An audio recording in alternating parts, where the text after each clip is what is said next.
สิแต่งขันหมากหรือว่าสิแต่งขันคอโผมาโลดหนอ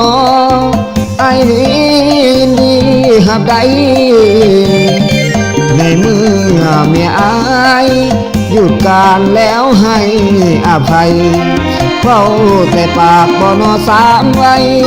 หรือว่าใจน้องยังหักผัวให้แต่งขันหมากหรือว่าให้แต่งขันยอมไอ้นี่แก้มฟอมหับใดเดิมเน่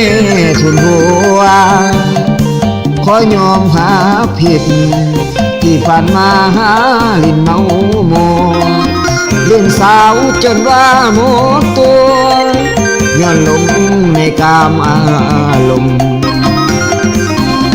สะสมผลงานให้เมียยอมแต่แล้วเนื้อทองมาบอกเลิกกันวันนี้บวชยังมีสิทธิ์เอาเมียผิดป้าได้เห็นดีสิ่งของที่ผัวนั้นมียกให้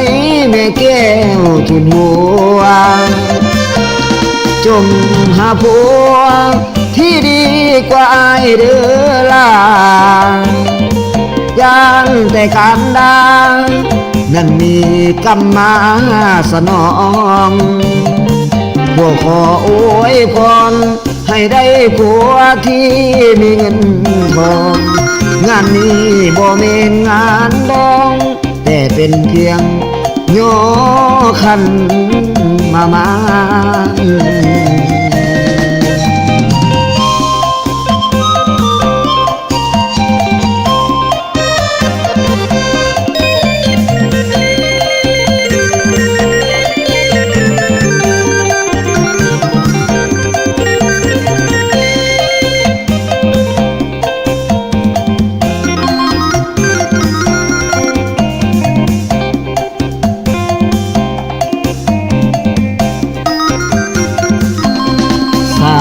สมผลงานให้เมียยอมแต่แล้วเนื้อทองมาบอกเลิกกันวันนี้บวชยังมีสิทธิ์เอาเมียผิดป้าได้เห็นดีสิ่งของที่ผัวนั้นมีมอบให้แม่แก้วทุนบัวจงหาผัวที่ดีกว่าอายเด้อล่ะย่านแต่กันดานั่นมีกรรมาสนองว่าขออวยพรให้ได้ผัวที่รวยเงินทองงานนี้บ่แม่นงานดองแต่เป็นเพียงแต่งขัน